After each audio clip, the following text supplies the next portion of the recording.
Hey again, everybody. Um, Thought I'd talk about this. This is my Ibanez Roadstar, Ibanez Roadstar II, also known as an RB630.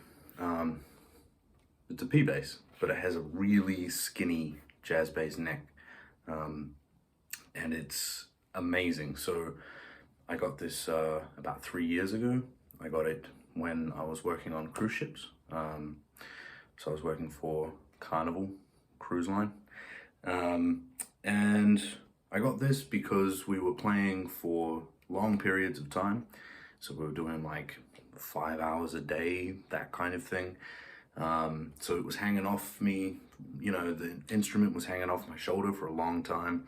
And it was, I had other basses and they were just too heavy. So I ended up getting this in an effort to cut down on weight because it's super light. I think it's like 8 pounds at a push. And it's literally like you can throw it wherever. It's ridiculously light. And I also put Hipshot ultralight tuners on it, which worked out pretty well. A little pick holder here, and this is a receipt from a Romanian pizza shop that I put on just to, the serial number's just a sticker, like just a strip.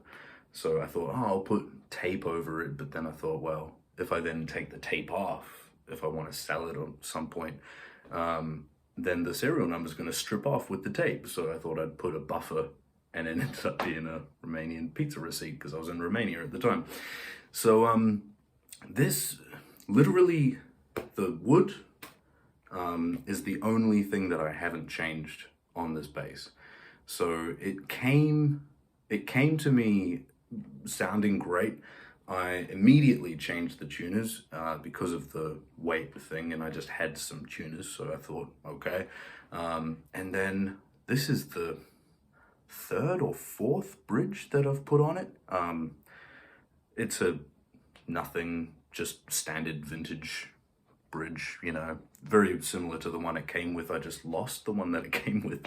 I had a badass bridge on it for a little bit, but yeah, I wasn't crazy about it, and it didn't do a lot for the sound or anything, so I just figured, whatever. These pickups are Seymour Duncan vintage.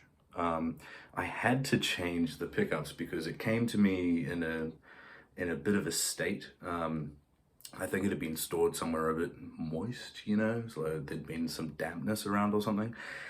So the pickups were really, really low impedance, like they had no output whatsoever. They were like old school kind of Damasio clones, so they should have been punchy as anything, right?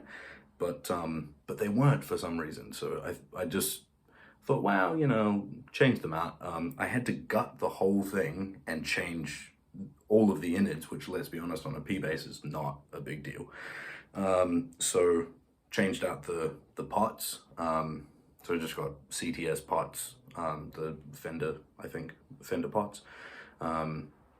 Got different capacitors. It's like if anyone's interested, it's a 0.22 capacitor, so it's kind of unusual, but it works. I like it, yeah, it just does the P-bass thing really nicely. The thing I'm really confused about with this bass versus other basses like it is it's a rosewood fingerboard, but usually on the back, if you get like if you see any other RB630 straight, 80s Ibanez P-bass clone vibe, they all come with a skunk stripe, the stripe at the back, which is like mass-produced neck vibe, right?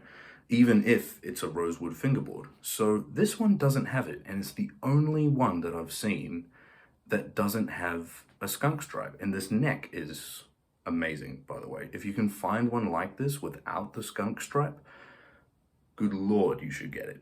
It's so good.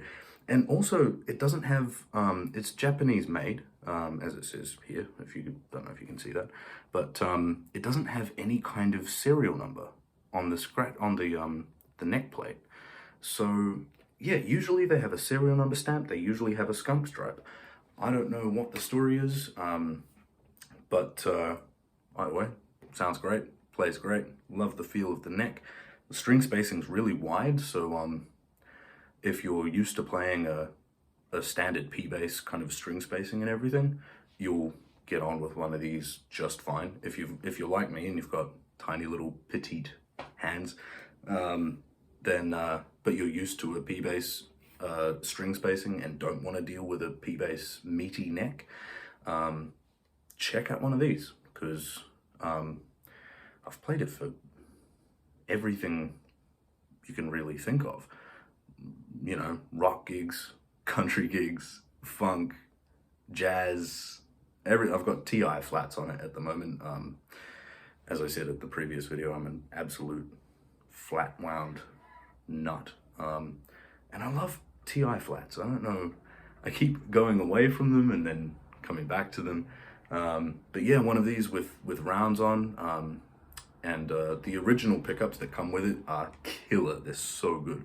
There's actually like people are looking for them just because they sound almost better than the Damasio's that they were trying to clone. So they have a really particular vibe. And any of my like earlier SBL stuff, it's all this bass. This was my only bass for years. So yeah, pretty much my only bass since I've had it, and it's the only one I ever kind of really wanted to use. I only sort of got this guy, the 5-string, very recently because I started having to tune down a lot for, you know, drop D. One point I was going for drop C. It wasn't great, you know, so I thought, oh well, you know, I think it's time to bite the bullet, get a 5.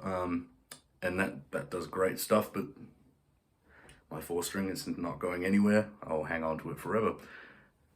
Cheers.